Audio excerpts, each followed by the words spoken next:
Hello, welcome to Master Gardening. I'm your host, Bud Qualk, and today we're here at Wickliffe Mounds State Park. We're going to talk to Carla Hildebrand, the park manager, about Native Americans and what they grew, what they ate, the plants that they cultivated before Columbus. Let's go inside where it's air conditioned. I'll be right back.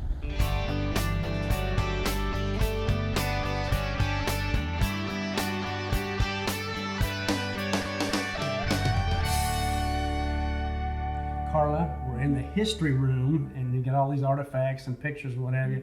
But before we get started, what in the heck is a Mounds? It's not a Almond Joy look-alike or anything, is it? A Mounds candy bar? No. Well, you know, mounds were built by the basket load of dirt. They were built up over time for certain shapes and functions. And here at the Wickliffe site, we have platform-style mounds that were used for ceremonial purposes, ceremonial functions. We also have smaller platform mounds, which were the residences of the chiefs, the important people of the village. So there's nothing in the mound, so you use it to get on top. To elevate important public buildings, a flat top pyramid with 4 sides made of dirt. But we also have a burial mound here, and that is a sacred place to Native Americans. They buried their dead here with out of respect, and it was a mound of dirt, and that was their custom and their practice. Now there were a bunch of Indians or Native Americans here at that time. I mean, maybe a couple thousand. Actually, several hundred. Several hundred. And this was a small little village compact up here on the bluff overlooking the Mississippi River. And the dates are 1100 to 1350 A.D. Well, were there a lot of dead bodies though? I mean, is that many people? We approximated about 800 people were buried here in this village site. Well, tell us about the history of the park. Yeah, the history, you know, Highway 51 was built in 1930. It was going to connect Chicago to Memphis, and it comes right past the site here, the property. Mm-hmm. A businessman from Paducah, Colonel Fane King, Colonel Fane King. He was a Kentucky colonel. A colonel that came both. Yeah, and he was in the lumber business, King Lumber Company out of Paducah. Mm-hmm. And he bought the property and he excavated all of the mounds up here on the bluff. He put buildings over the top of the excavated mounds and built a museum around his archaeological dig areas. And the museum consists of those original excavated mounds. Pottery, stone tools, bone and shell implements, all are on display, uncovered here in this village. I'll be darned. And that was, what, 1930s? That was 1932, and all through the 1930s, he ran the site as the Ancient Buried City. I've heard that Ancient Buried City thing. Yeah, so for many decades, you know, this was a very important tourist attraction for Western Kentucky. And then in the 1980s, Murray State University took over the site and did the modern excavations and scientific research of the site. Today, this site is a state historic site with Kentucky Department of Parks. It's called Wickliffe Mounds State Historic Site. I like that better than Ancient Buried City. Yeah, and Kentucky Department of Parks now operates the site for the public. Okay. Well, let's go outside and take a look at some things. Thank you. Okay, let's go. Great.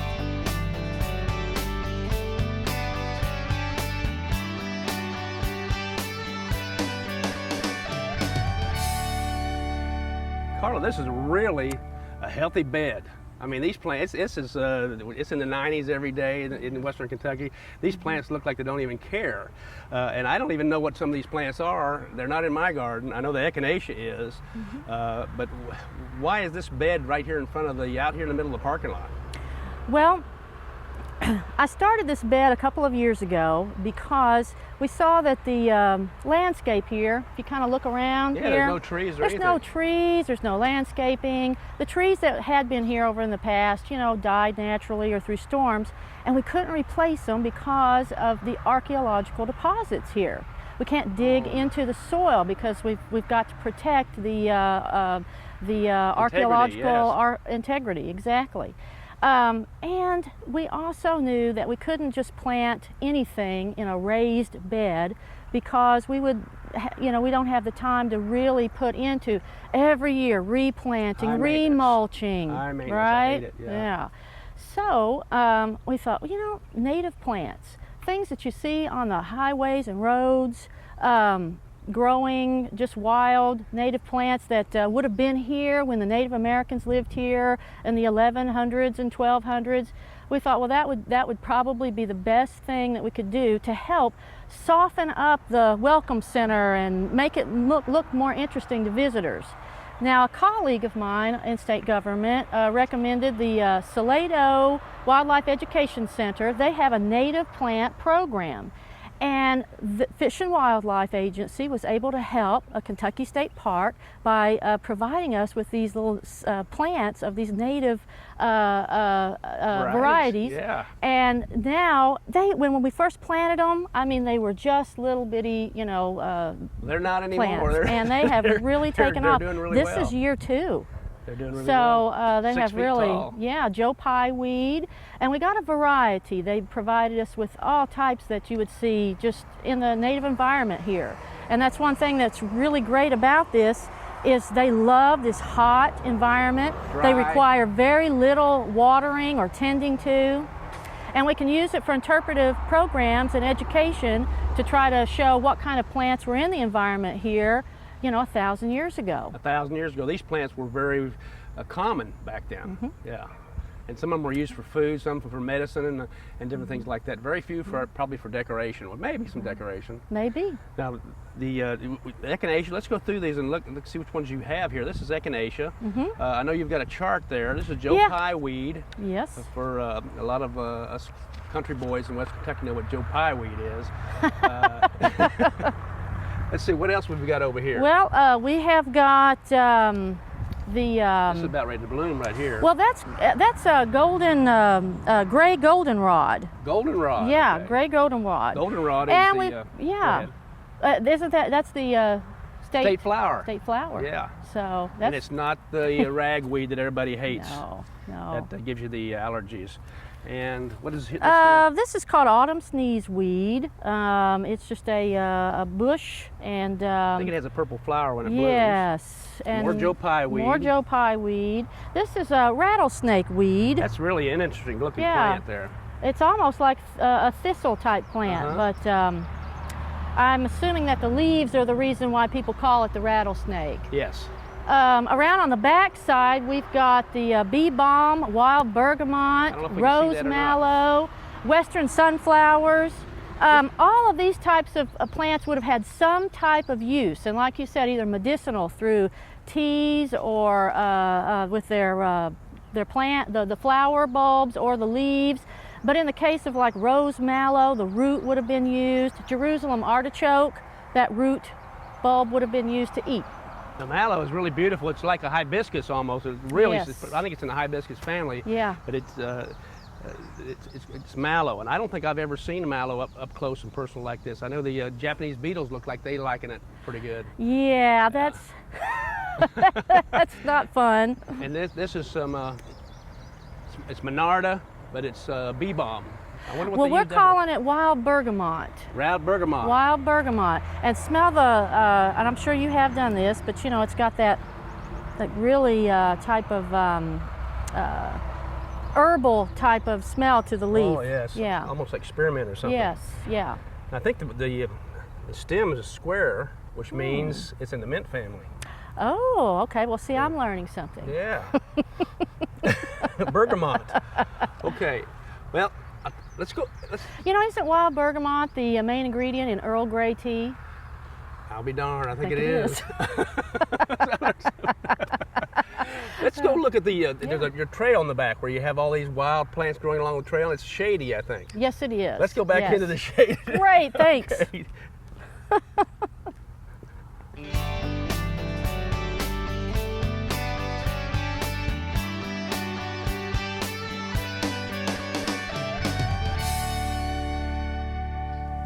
Carla, this is the trail behind the Mounds Park, and this is really, it's thick. I wouldn't want to start taking off in any direction and try to make it very far in here, which, not even counting the poison ivy and the briars and all that, but this is probably what the Indians looked at when they were here, or not the Native Americans. Yeah, we call this a woods walk trail because we wanted to lay the trail out as a nice leisurely walk through the woods as the changing of the seasons. If you were to come back in the winter or the fall, this would look very different than what it is right here in the middle of summer. But we've got a couple of plants here to identify that are kind of interesting. They were something that the Native Yes, Americans might yeah. have used. The woods here would have been something that looked just like their environment then. This is all new growth, though. We do want to point that out because it was all harvested for its timber back in the 1920s when it was privately owned. So these trees would have been huge, maybe back at that time. Oh Yeah. yes. Yeah. But you know, it's still vibrant and alive, and it's come back, and we can be able to identify many of these plants. Well, I can identify the one, the poison ivy, and right behind you is the grapevine. Right? Grapevine, it grows wild here. It twists around all of the trees, gets over the trail, but the birds love this. We've never been able to harvest any of the grapes or anything But it does have because fruit, the birds love Get there that first. fruit. And behind us, we've got a little bit of blackberries that also grow. A great environment for birds is, again, you know, and other wildlife, other And I'm critters. sure the Indians took advantage of that. They're probably Absolutely. a lot better at those hunting and gathering than me Oh and I yeah, are. they were right here at the moment of ripeness, grabbing, Yes. you know, before the birds could get them. And you know, just even looking at this kind of looks like a weedy scrub, woodpile but there's here. just some interesting things in here. You know, a lot of people don't know about poison ivy, But right there it is. and right there it is, and we can explain to them, you know, leaves of 3, let it be, stay away. But something interesting that a lot of people don't know is that there is a weed that grows in and around poison ivy. It's called jewel weed. And jewel weed looks like this. It has a little orange flower on it Is that in what that is? early spring, May. That is what that is. Several pieces of it here. And jewel weed is important because if for some reason you were to have an allergic reaction to poison ivy, you would want to take a little piece of it off and open it up for that sap. Look at all that nice Aloe vera. sap. And so you would rub it on the area that you were exposed to, and you're ready to go. Well, Dan's gonna need a lot of that before we leave. He's Yeah. he was showing me his leg a while ago. Yeah, he's going to have to have some doses here. Some What other else? edibles in the woods. You know, you could live and survive out in the woods, and these types of shows are really popular. But you have to really know what you're looking for. Poke salad. So many That right people there? remember poke, you know, and have heard of it. But you know, you can't just eat it any time of the year. You know, you've got to eat just those new growth, new shoots, and you have to boil it twice, you know, my. you can't really just... What happens if you don't? Well, it's toxic. And and especially if you get the older leaves, you do not want to eat those. The berries will come up, you know, in late summer, Purple. and Native Americans and other early settlers use that for a dye. It's a nice purple berry. Paint their face? Clothes. Dye your clothes, and also other kinds of household objects, cane mats, you know, dyeing them different colors. Well, you told me earlier you have snake root out here in some places. Yeah, I didn't see any up the path yet. Not yet. Where it's that's a late summer, I believe. That white snake root, and it's prolific. It's everywhere out here. But that's kind of a famous historic plant. It actually caused Abraham Lincoln's that. mother to die. She was poisoned by But the she white didn't snake eat root. it. Nope. It was through a cow, wasn't Cow's it? milk, which Yeah. was very prevalent back then. A lot of people died of that. Yeah. I wonder why we don't die now from that, since I'm sure it's still... Well, we don't let cows graze like that. You know, I mean, that's why cows and horses would get so sick from that plant. Oh my. Yeah. Okay. So. All right. Well, let's. This trail is like I said, I wouldn't want to go off walking through this wilderness right here, but this trail you've got here We think that the Indians didn't have trails, but we talked about that, and they did have trails. Oh yes, trails. That's how they, by rivers, by footpaths. They had an elaborate trail system all over North America. This is how they participated in a vast trade network with one another. They absolutely had foot trails. You would have had a foot trail from this village to the other Mississippian villages, which are every 5 to 10 miles up and down the rivers here. And everybody knew where they were, just like the highway system. Absolutely. Matter of fact, many of our roads today were based on old settlers' roads, which were based on Native American foot trails. Cumberland Gap, for gosh sakes. Yeah, and the Natchez Trace. Yeah, yeah. Let's go take a look at some other plants you've got here. Yeah.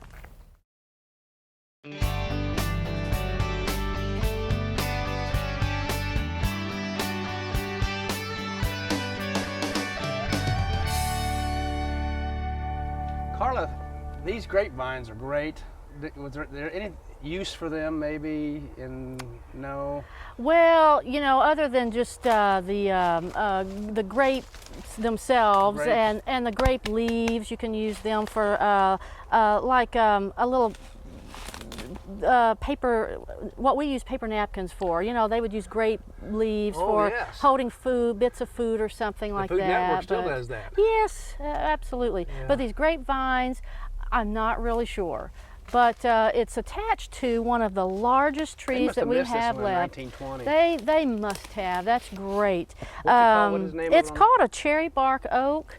And the Kentucky Division of Forestry has been a great help to us in helping us identify these trees, laying out this trail, and they've identified this one as a very excellent example of the cherry bark oak, because you don't see these just everywhere, you know. So this is a really good example. I'm on the tree board in Mayfield, Kentucky, and this we would put a sign on this landmark tree. Yeah, because it's so big and survived the ice storm and everything. It did. And speaking of the ice storm, you're still going to see the number spray painted on it. It had the hanging limbs and hangers. You remember that. I'm sure we will all remember that. So you know, we had to mark the trees for removal of the. But it survived. Were the trees that important? I know the campfires and what have you, but the Indians or Native Americans didn't build wooden structures, or did they? Yes, they did. They did. They needed timber for houses and fencing. They also made dugout canoes. That's so you've got to have the large tree trunks for that. And of course, every day of your life you had to gather firewood. So that's another important reason why you want to live near such a wonderful environment.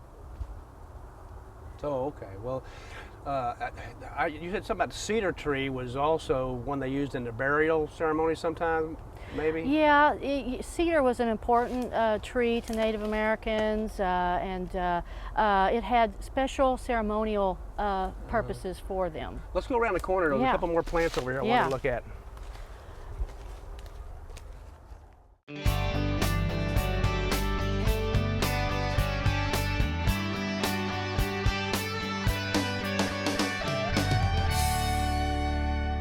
Carla, these are some really good plants, neat plants right out here. Let's start over here. What is this? This is milkweed, and it's called milkweed because if you were to try to cut it or anything, it has this milky sap that comes out. But what is interesting for Native Americans is the stem.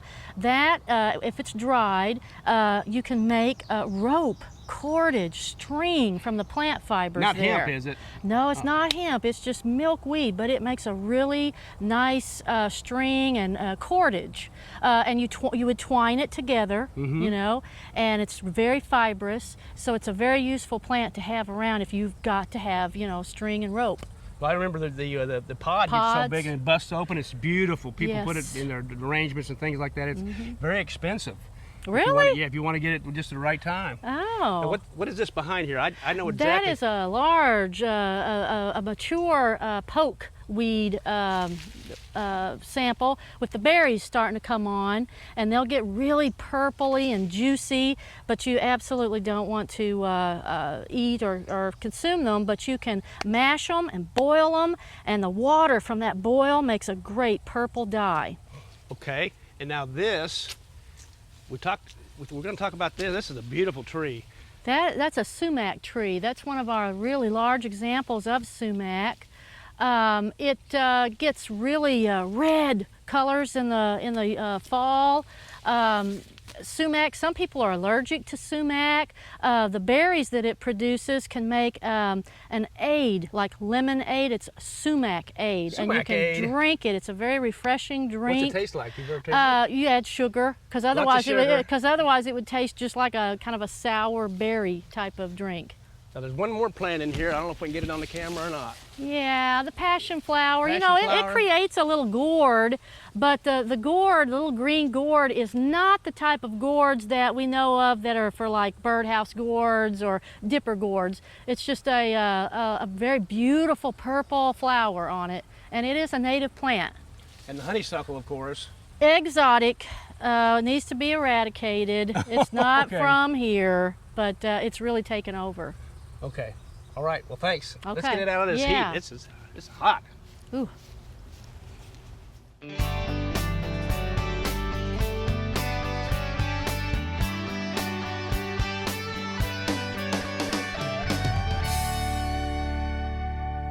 We're here with George Gay, longtime Wickliffe resident, who kind of grew up, you might say he grew up with the Mounds Yes, National I Park. knew the Kings when I was quite small. The name changed a few times over the years. Yes. But we're looking at this corn, and this was one of the main staples of the native Indian back then, right, George? That's true. The Mississippians were farmers. They grew corn, squash, beans, gourds, but they grew it all together.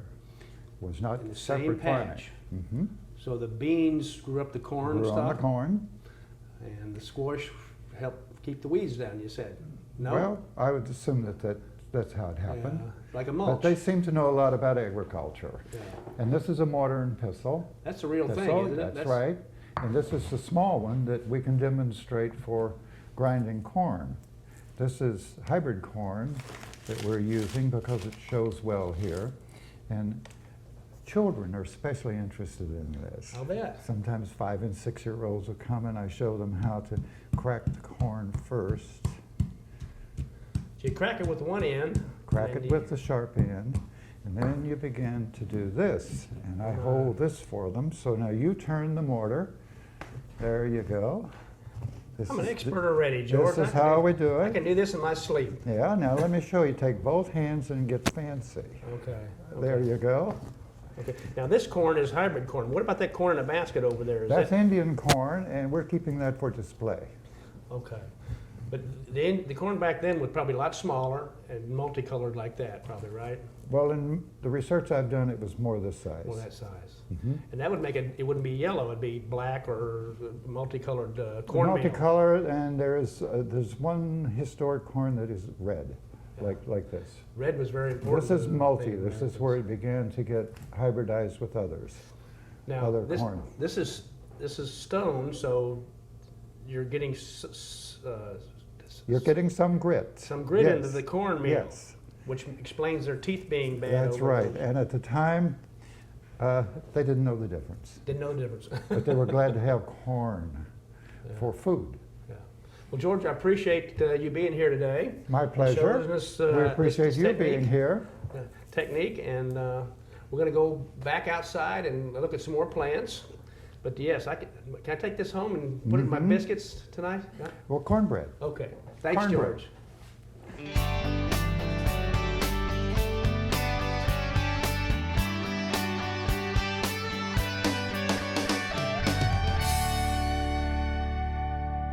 Carla, we ground that corn inside. Is this the same corn we ground inside, or do you know? This is a slightly different variety. This is actually based on what the Native Americans who lived here would have grown, something similar to this. It's Hopi pink corn. Hopi pink it's corn. a Zea maize. And it's something that people sometimes call Indian corn. It would have been a very bright color. It's still not, we haven't gotten a ear of corn yet. This is just for ornamental reasons. We've got it growing in the barrels just to talk as a talking point for our visitors. The corn that we ground in there is a more modern variety, part field corn, part Indian corn, and so that's the difference. Is it a hybrid? Was that a hybrid in there? Oh yeah, yes. Oh, okay. Well, yeah. this is standard corn. This is yes. Standard seed. This is not a hybridized seed. So if you got the seed from this Yeah. and planted it, you get the same stuff the next year. Yes. Yeah.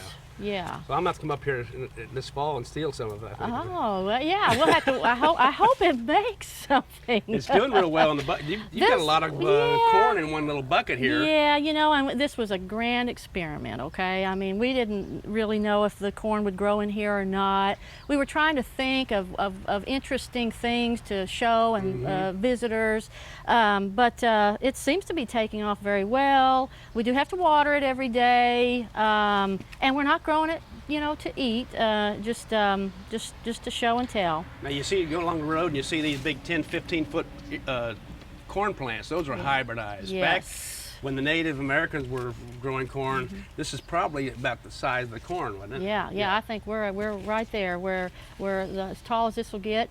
And corn was so important to the Native Americans who lived here. It was the mainstay. It was not natural. It was the mainstay of their diet, but they got corn. The eastern woodlands started, the eastern part of the what is now the United States started seeing corn in the middle Hopewell period, somewhere between 500, 600, 700 AD. Oh my, that's a long time ago. It was a different type of corn.